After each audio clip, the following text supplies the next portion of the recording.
What is up, Waffle Gang? I do hope you are well. My name is Mark, and today we're covering some more r/am I the butthole. If you'd like to skip the initial waffle, timestamps are in the description and along the timeline below.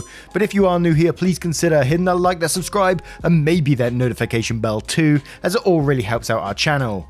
Now, just a huge thank you to each and every one of you for taking the time out of your days to be here. Absolutely amazing of you. And yesterday we did have a new YouTube channel member. We had Jesse. Thank you so much for joining us. It really does mean the world to me. And I am sorry for posting no videos yesterday. I was pretty ill. I was in bed all day yesterday just watching Vikings, just binge watching it. But yeah, back on my feet now. So let's get started with today's stories. Much love, guys.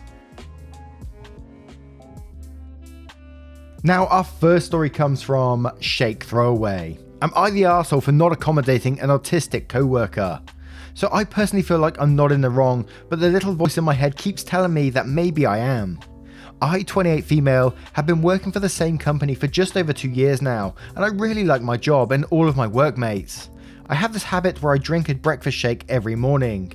It contains 1 banana, 100 grams of strawberries, peanut butter, almond milk, and 2 scoops of protein powder. I keep it in a shaker that can be closed and sip it throughout the morning. All was fine until a few weeks ago when a relatively new co-worker asked me to please not bring in the shake anymore. I asked why and he said something about textures. I was a bit confused and told him that it's in my shaker and he doesn't have to worry about it leaking or anything. He told me no, he's autistic and the texture of my shake is one of his triggers. I said alright and started keeping the shaker in my bag and would only take it out when I had a sip, whereas I used to just have it on my desk before. I thought that was good enough because if said co-worker walked into my part of the office, he wouldn't have to look at it. Well, the inevitable happened and he walked right in as I was having a sip. Shocked, he asked why I was still bringing in the shake. I apologised for having it out right as he was walking in and explained that I usually keep it in my bag now to accommodate him. He told me that this wasn't good enough and just knowing that the shake was on the same floor could trigger him. I told him that I was sorry but I couldn't change my dietary routine to this extent just because of him. I'm willing to keep it in my bag, but that's as far as I will go. He said that I should be more inclusive, and if I won't change my behaviour, he would have to get HR involved. This happened on Friday, and I'm going back into work on Tuesday. I just want to know if I'm wrong for not accommodating him before I have to face the situation again, so I can change if necessary. I personally don't think it's OP's issue in this story. I mean, they've been more than accommodating by actually keeping their drink in their bag during the day.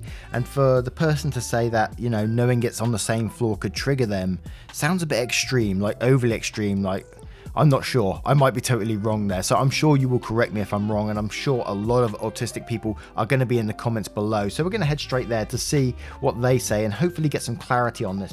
I always thought it was like actually touching stuff was what the trigger was. I didn't think like actually seeing a texture could actually trigger someone too, but maybe I'm totally wrong there. And I'd be very interested to be educated on this matter, you know. But Pig Doctor says, as an autistic person myself, not the arsehole, in fact, I've never seen a sensory aversion this extreme, and I've worked with lots of other autistic people. You're already doing more than required by keeping the shake in your bag. If his sensory problems are this severe, he's obviously not ready to be in the workplace and needs to pursue some sensory therapy. And Earthly Antics replies to this saying, this is exactly what I wanted to say. Also, as an autistic person, I have some extreme sensory aversions that cannot be avoided just by simply going out in public. He needs to understand that you are doing your best to accommodate him, which is very sweet of you by the way, and he has to come up with his own coping mechanisms. It's unrealistic to expect the world to bend to you 24/7, despite needing some accommodations. And Spyglass Hunter says, not the arsehole, as an autistic person I find it strange he's complaining about textures he's not interacting with. I can understand the noise triggering him. You've been very accommodating. If he tries to push it further, take it up with HR. In the UK, at least the law is for reasonable adjustment. I'd say you've met that perfectly fine. It's unfair for him to ask for more. And Amethyst Fire says, not the arsehole, you did more than enough by moving your shake to your back instead of out on your desk. His texture issues are his to deal with. He does not get to demand you change your routine because he can't deal. Sounds to me like his parents failed in teaching him how to interact with the world.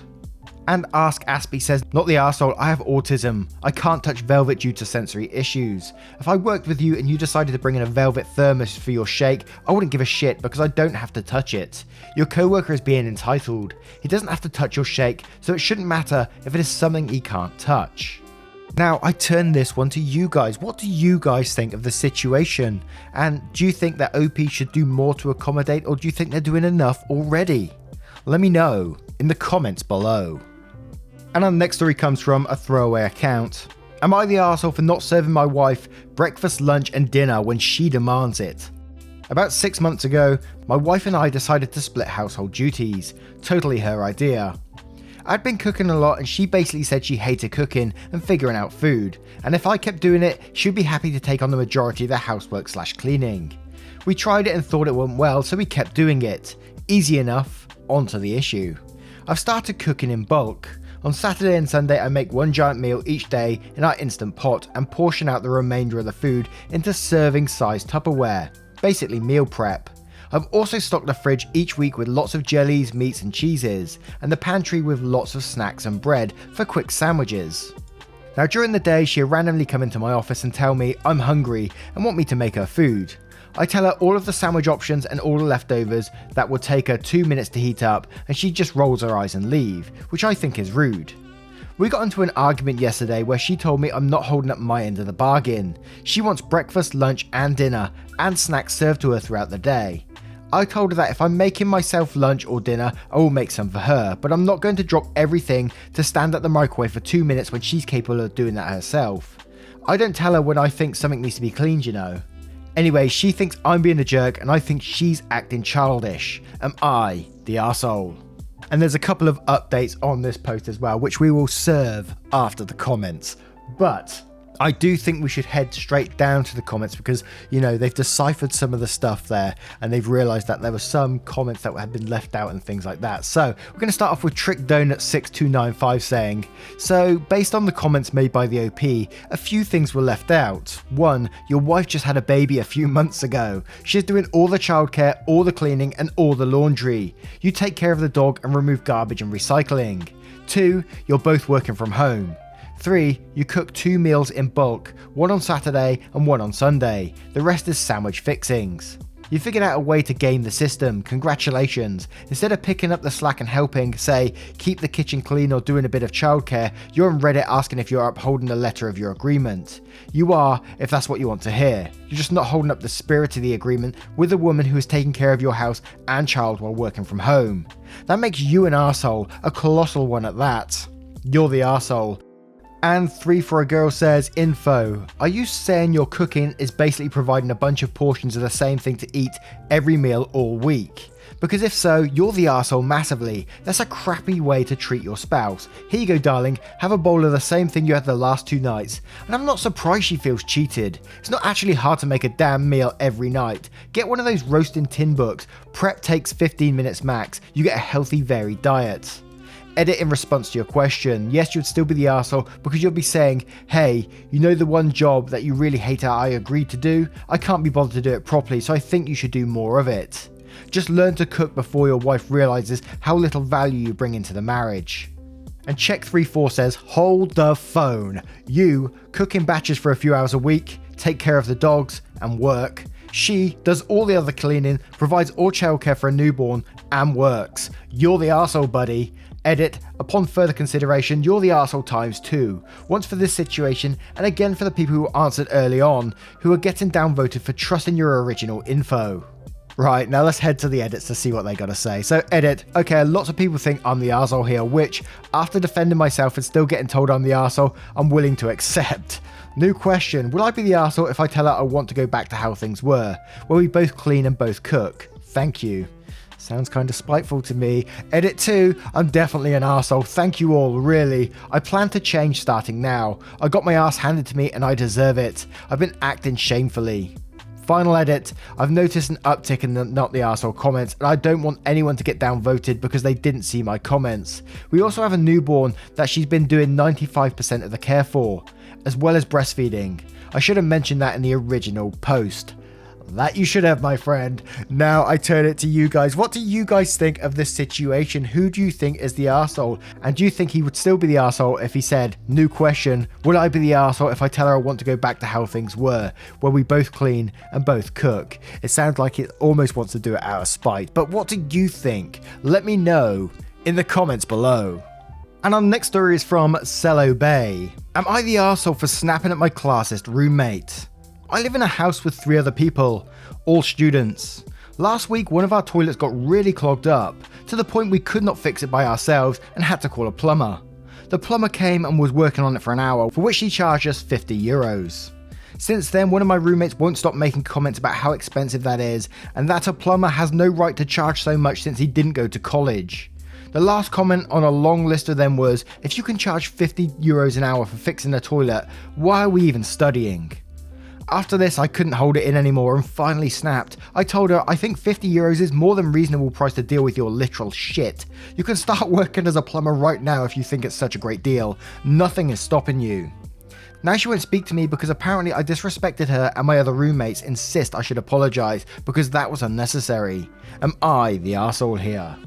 Now, this always reminds me of the ship repair story. You've probably heard of this a million times over, but I'm going to read it anyway because this is always the best analogy for this for me. A giant ship's engine failed. The ship's owners tried one expert after another, but none of them could figure out how to fix the engine. Then they brought in an old man who'd been fixing ships since he was young. He carried a large bag of tools with him, and when he arrived, he immediately went to work. He inspected the engine very carefully, top to bottom. 2 of the ship's owners were there watching this man, hoping he would know what to do. After looking things over, the old man reached into his bag and pulled out a small hammer. He gently tapped something. Instantly, the engine lurched into life. He carefully put his hammer away. The engine was fixed. A week later, the owners received a bill from the old man for $10,000. What? The owners exclaimed. He hardly did anything. So they wrote the old man a note saying, please send us an itemized bill. The man sent a bill that read, tapping with a hammer, $2, knowing where to tap, $9,998. Effort is important, but knowing where to make effort makes all the difference. And it's just, this story always pops into my head with so many things that we read, and it used to pop into my head, especially when we used to do a lot of choosing beggars, when like people would say about artists, oh, they're only drawing on a piece of paper. Yes, but all the experience, all the years of learning, everything comes to that one moment where they fix something, or they draw something, or they, do something that they've taken all these years to learn. And I think it does relate in some way in this story. That plumber has taken a long time to learn that. And I've gone totally off on this one a bit, but I think you did the right thing here. You put your roommate in a place. I think she needed a reality check. She's going to be getting a lot more of those in life if she carries on down this road. But let's check out some of the comments to see what they say.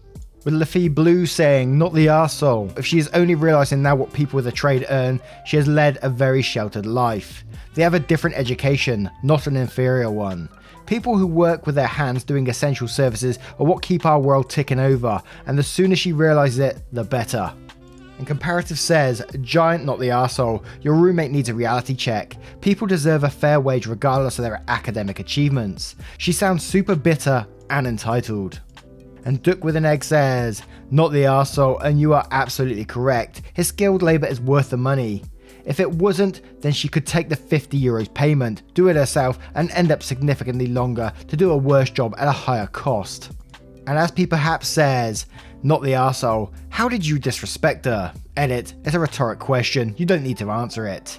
And €50 for that, I think is really, really cheap. I think there's a call out fee for a lot of plumbers in my local area. I think it's like £80 or something you have to pay before, just to get them to come out and have a look. And you pay it because I don't know what I'd be bloody looking at, so please help me with your skills.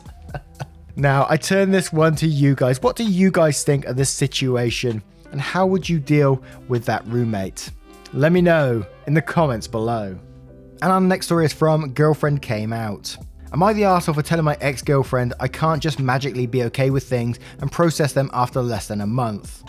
Hi, I'm having a real issue where I'm being seen as an arsehole and also not an arsehole by some others, and I need some help. My 27 male girlfriend of 9 years, Carly, 26, sat me down about 2 weeks ago and told me she was a lesbian. She told me she'd been questioning herself for about 3+ years, and she finally had realised it a few months ago and was comfortable enough to tell me. Now, to say I was devastated is an understatement. I've been in love with her since I was 18. We built a life together and we had many discussions centered around marriage and children. I was absolutely crushed, but I told her that despite that, I was glad she told me the truth and that I understood how hard it would be for her. We had a long discussion and ultimately broke up. She said she still loved me, but not in the way she used to, which is why it broke my heart. I understood. I own my own home, so she moved out very swiftly the next day. She asked if I'd still talk to her and stuff, and she still wanted to be friends. I told her that despite everything, I would very much like that and I will support her, but I need some time to process things.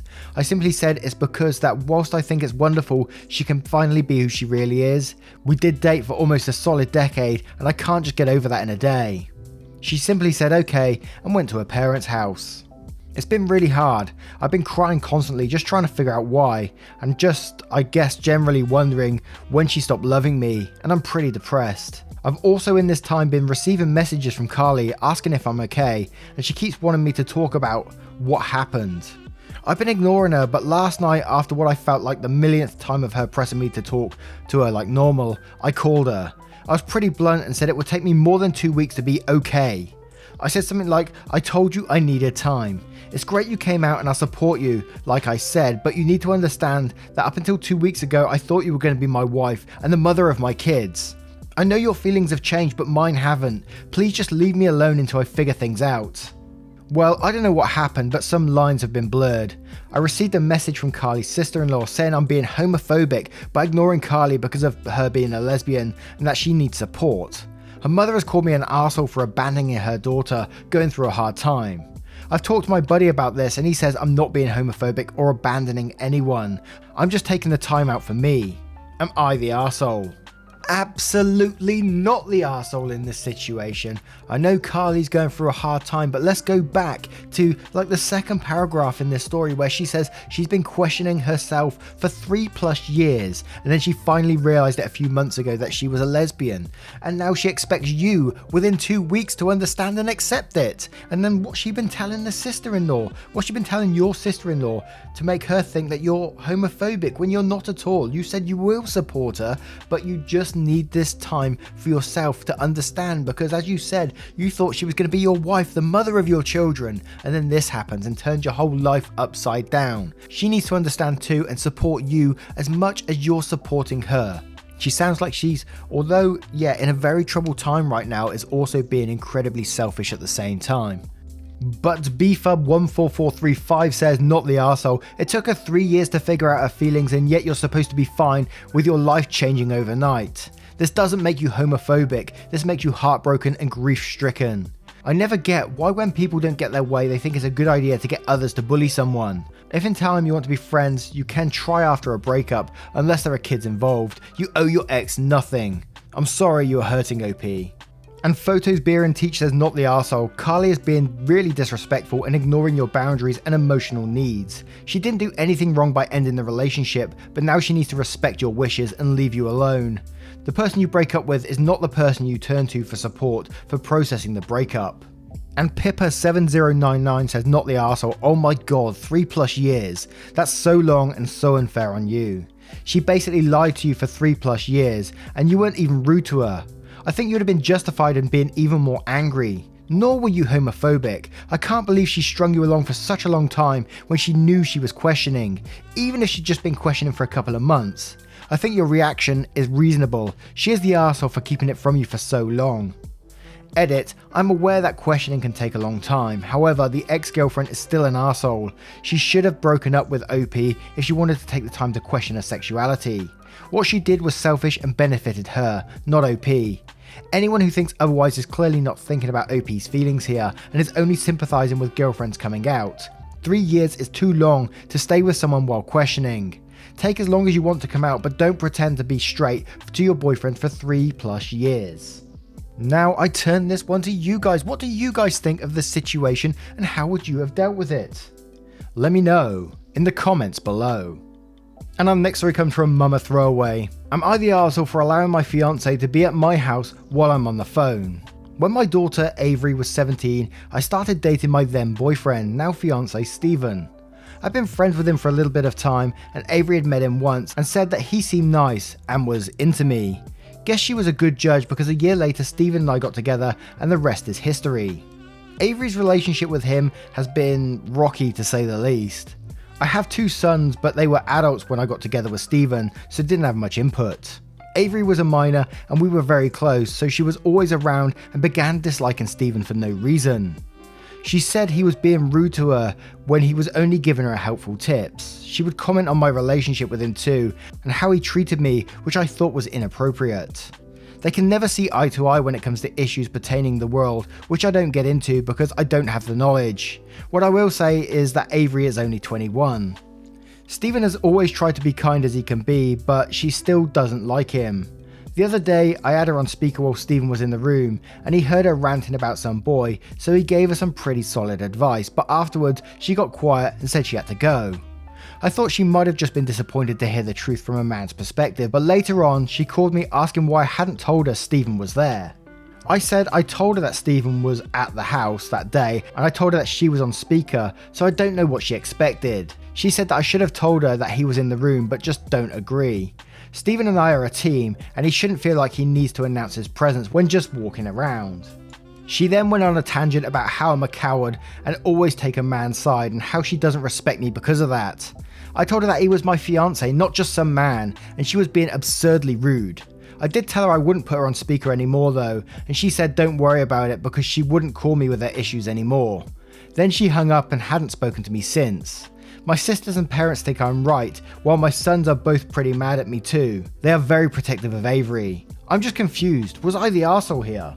Now, I'm probably going to waffle on a little bit here, but the first bit that really jumped out, there was quite a few bits that jumped out to me, but one of them that really triggered me in this one where it says, what I will say is that Avery is only 21. Like that's some sort of negative. Why? Are you saying that she doesn't have much life experience, that she's not as knowledgeable? Because it was followed straight after, I don't get into it because I don't have the knowledge. Then you say, what I will say is that Avery is only 21. Like that's some sort of negative. I don't get it. But the fact of the matter here is you know these two people, your fiance and your daughter, don't see eye to eye. And she's phoned you with a personal issue of some sort, I assume, and you had it on speakerphone. Although it may have been a complete mistake, sure, but then your fiance gets himself involved by piping up in the middle of a conversation. Who does that? I would never say I had a partner and she was having a conversation on the phone and I could hear it for some reason. I would never think I could just pop in the middle of the conversation and give my piece. No, you just can't do that. So I think you are both the arseholes in this situation because, you know, you're enabling that kind of behavior too. So I'm going to go with that. You are the arsehole in this situation. And the fiance too, of course. But Drawing Goblin says you're the arsehole. Your daughter expected a private conversation with you about a personal issue and had her business interfered in by, what is to her, some random dude. Here's your fiance, but he is not her father, and he has no business giving her helpful tips. I note this isn't the first time. She clearly and rightly upset that you cannot keep him out of her business, and for some unfathomable reason, think he has a right to be a part of her life because you want him to be a part of yours. You are shaping up for a child going fully no contact if you don't rein this shit in. And Floyd J says you're the arsehole. If she wanted to talk to your fiance about her problems, she would have called him, not you. Also, your title is very leading. Edit, not everyone sucks here, but your fiance is also an arsehole in this instance. And Cricket says you're the arsehole. You should always tell a person on speakerphone if someone else is in the room, and your daughter wanted your advice, not his. And Oracle 5 of 7 says you're the arsehole for so many reasons. 1. Never ever keep someone in speakerphone where it's an earshot to anyone else. I have speakerphone conversations with my daughter all the time. As soon as her dad walks in the room, I announce him. Background, bio dad. That was a stay-at-home parent raising her. So yes, they are very close. Period. This is the way. This is the way. This is the way. This is the way. This is the way. This is the way. This is the way. 2. Avery is only 21 is incredibly condescending. 3. And condescension continues with, hear the truth from a man's perspective. She's upset, she's ranting, your job as a mum is to listen. Now, I turn this one to you guys. What do you guys think of this situation? Have you ever had something similar? Let us know in the comments below. Now, once again, guys, thank you for being here today. I hope you did enjoy today's stories. And if you did, you know what to do. Hit that like, that subscribe, and maybe that notification bell too. And if you're feeling extra spicy, you can join the channel by clicking that join button down below for YouTube or heading onto the link in the description for Patreon and joining up there. Thank you so much for your support, your time, and just everything you give to me. Thank you so much. And I will see you in the next one. Much love, guys. Goodbye.